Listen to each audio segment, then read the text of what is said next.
Welcome back दोस्तों जैसे कि आप सभी को पता है जो किसान फार्मर रजिस्ट्री से रह गए थे उन किसानों को अब फार्मर रजिस्ट्री कराते समय फार्मर रजिस्ट्री के बिना खाद नहीं मिल रहा है। तो ऐसी स्थिति में कस्टमर हमारे पास या ग्राहक या किसान हमारे पास ज़्यादा आने लगे हैं। तो ऐसे किसान जिनके आधार कार्ड में मोबाइल नंबर लगा हुआ नहीं है उनकी फार्मर रजिस्ट्री हम कैसे करेंगे बायोमेट्रिक के माध्यम से, चलिए जानते हैं इस वीडियो में। जैसे कि यहाँ पर मैं आपको दिखा देता हूँ। CSC लॉगिन करने के बाद ये पेज आपके सामने आता है। यहाँ पर OTP और बायोमेट्रिक दोनों का ऑप्शन शो करता है। पहले बायोमेट्रिक पर क्लिक करते थे तो होता नहीं था, अभी बायोमेट्रिक पर क्लिक होने लगा है। तो देखिए बायोमेट्रिक पर क्लिक करने के बाद मैं यहाँ पर अपना आधार नंबर दे देता हूँ। आधार नंबर देने के बाद यहाँ पर जैसे ही आप खाली जगह पर कहीं पर भी क्लिक करोगे तो इसमें लाइट जल जाएगी। और मोरफो को भाई थोड़ा जोर से दबाना पड़ता है, मैंने आपको बताया था पिछली वीडियो में भी। मैंने अपना फिंगर यहाँ पर लगा दिया है। फिंगर लगाने के बाद प्रोसेस होगा, जैसे कि OTP सबमिट करने के बाद होता है और नीचे आधार कस्टमर का मोबाइल नंबर डालने के लिए ऑप्शन आ जाएगा। तो ये मैंने पहले से ही रिकॉर्ड कर लिया था कस्टमर की फार्मर रजिस्ट्री करते समय। मैं किसान नहीं हूँ, मेरे नाम पर ज़मीन नहीं है, इसलिए मैं नहीं कर पाऊँगा। तो मैं आपको बाकी प्रोसेस उस वीडियो के माध्यम से समझाता हूँ। और आपको मोरफो डिवाइस चलाने के लिए क्या सेटिंग करनी पड़ेगी वो वीडियो के लास्ट में मैं आपको बताने वाला हूँ। तो जैसा कि मैंने बताया, यहाँ पर हम क्रोम ब्राउज़र को खोल लेते हैं और यहाँ पर कस्टमर बायोमेट्रिक पर क्लिक करते हैं जैसे कि मैंने बताया, और किसान का यहाँ पर आधार नंबर डाल देते हैं। जैसे ही किसान का आधार नंबर यहाँ पर पूरा डालेंगे, डालने के बाद जैसे ही खाली जगह पर हम क्लिक करेंगे डिवाइस अलाउ को हमसे मांग लेगा। और डिवाइस हमारे मोबाइल में हमारे कंप्यूटर में जल जाएगी। अगर नहीं जलती, क्योंकि होता क्या है कि सिस्टम को जब हम मॉर्निंग में चालू करते हैं तो चालू करते समय हमें सर्विस को रिस्टार्ट करना पड़ता है या डिवाइस को निकाल करके दोबारा लगाना पड़ता है। ऐसा मोरफो में भी होता है और मंत्रा में भी होता है। वीडियो बना रही हूँ, अभी करूँगा बात। दोनों डिवाइसों में ऐसा करना होता है। तो हमने रिस्टार्ट कर लिया है, या आप लगा करके प्लग अनप्लग भी कर सकते हो। तो यहाँ पर सर्विस जो सक्सेसफुल का मैसेज आता है मोरफो में वो आपको दिख जाएगा। फिर आपको कुछ नहीं करना है, वापस उसी पेज पर चले जाना है। और देखिए यहाँ पर डिवाइस नोट रेडी आ रहा था। अब क्या करेंगे, लास्ट का एक डिजिट हटा करके फिर से दोबारा उस पर लिख देंगे और खाली जगह में क्लिक कर देंगे। तो डिवाइस कैप्चर का आपके सामने दिखा दिया है। लाइव मैंने पहले से दिखा दिया क्योंकि मैंने वीडियो स्क्रीन रिकॉर्ड कर ली थी। प्लेस योर फिंगर प्लेस करने के बाद आपके सामने जो मोबाइल नंबर वाला ऑप्शन खुल जाएगा। ये बताता है कि आपका फिंगर कैप्चर हो चुका है, वेरीफाइड हो चुका है। यहाँ पर कस्टमर का मोबाइल नंबर डालेंगे। मोबाइल नंबर डालने के बाद कस्टमर के मोबाइल नंबर पर OTP भेजेंगे।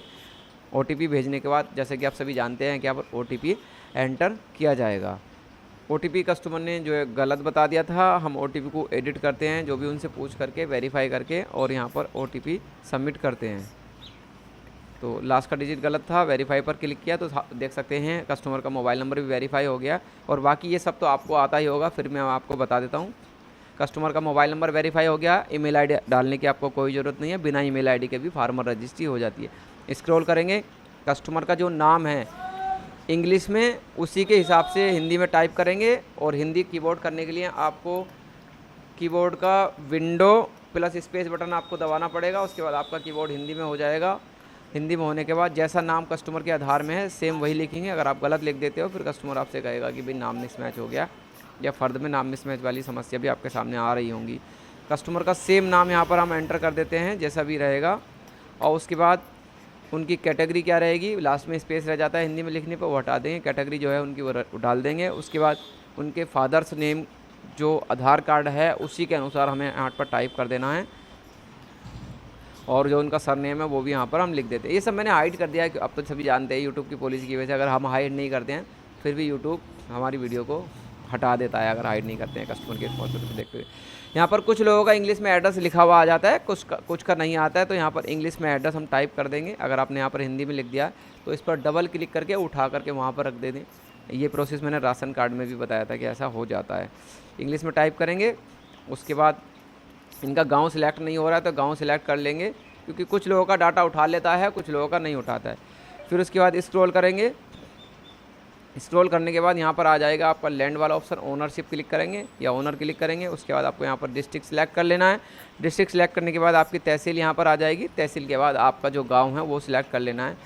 फिर उनकी ज़मीन जो है जिस गाँव में है उसका जो गाटा संख्या है तो कस्टमर को पता होगा, वो डाल देना है। अगर नहीं पता है तो तो जैसे कि देखिए नहीं उठा रहा है, तो कस्टमर ने गांव का नाम गलत बता दिया है। हम फिर से जाते हैं, गांव को सिलेक्ट करते हैं जो गांव है उनका, और क्योंकि एक किसान के आसपास के गांवों में कई 2-3 गांवों में भी खेती होती है, तो उसी के हिसाब से यहाँ पर हम डालेंगे इनका गाटा संख्या। डालने के बाद सबमिट पर क्लिक करेंगे। अगर नहीं आता है तो my name is note list, तो इस पर क्लिक करके भी आप देख सकते हैं। तो इनकी दोनों गाटा संख्या यहाँ पर उठा लिया है इनके नाम से। सबमिट पर क्लिक करेंगे, वेरीफाइड पर क्लिक करेंगे। वेरीफाइड पर क्लिक करने के बाद स्क्रॉल करेंगे इस तरीके से जानकारी को चेक करते हुए, और यहाँ पर कुछ नहीं करना है, सब खाली छोड़ देना है, और फार्मर कंसेंट और ऑपरेटर डिक्लेरेशन पर क्लिक करके सेव पर क्लिक कर देंगे। सेव पर क्लिक करने के बाद फिर आपसे ऑप्शन आ जाएगा यहाँ पर बायोमेट्रिक और ओटीपी। बायोमेट्रिक का सिलेक्शन कर लेंगे, और जैसे इस पर क्लिक करेंगे तो जो हम पैन कार्ड बनाते हैं वो वाली स्क्रीन और ये स्क्रीन लगभग एक जैसी रहती है। आप सभी को ध्यान होगा कि प्रोटीन करके जो हम पैन कार्ड लास्ट में सबमिट करते हैं ओटीपी या बायोमेट्रिक के माध्यम से, तो वो यही स्क्रीन सामने रहती है। आधार नंबर शायद हमारा गलत हो गया क्योंकि हिंदी के कीबोर्ड से हमने यूज़ किया है। आधार नंबर हम री एंटर करेंगे। री एंटर करने के बाद यहाँ पर अपनी डिवाइस को रीस्कैन कर सकते हो। अगर आपकी डिवाइस पहले से ही आ रही है तो रीस्कैन करने की ज़रूरत नहीं। कैप्चर पर क्लिक करेंगे, ओके पर क्लिक करेंगे तो देखिए प्रोसेस हो रहा है, और यहाँ पर बायोमेट्रिक फिंगर कैप्चर वाला ऑप्शन भी आपकी स्क्रीन पर दिख गया है। फिर आपको कुछ नहीं करना है, फिंगर कस्टमर की आ जाएगी तो ये पेज ऑटोमेटिक ही वहाँ पर चला जाएगा सीएससी के डैशबोर्ड पर। अगर आपकी फिंगर हो जाती है, नहीं होती है तो बार बार यहीं पर ही रहेगा, तो आपको फिंगर कैप्चर करनी पड़ेगी।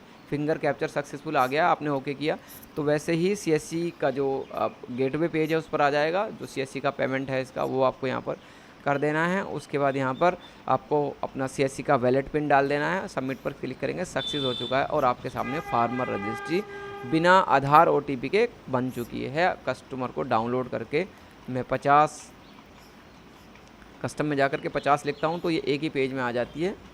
यहाँ पर 2 पेज उठा रहा है तो इसे सिंगल पेज में प्रिंट करके कस्टमर को 2 पेजों में हम दे सकते हैं, क्योंकि एक पेज उसका जमा हो जाएगा और एक उसके पास रह जाएगा।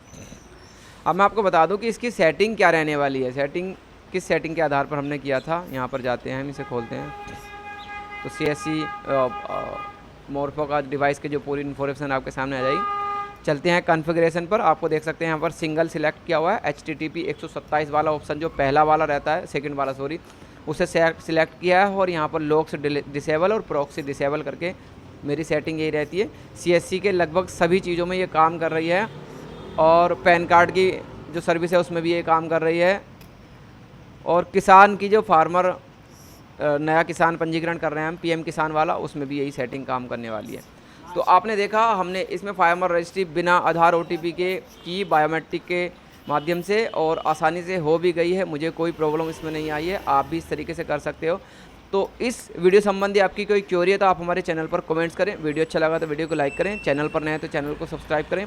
ऐसे ही मिलते हैं किसी नेक्स्ट वीडियो में किसी नई जानकारी के साथ। तब तक के लिए जय हिंद।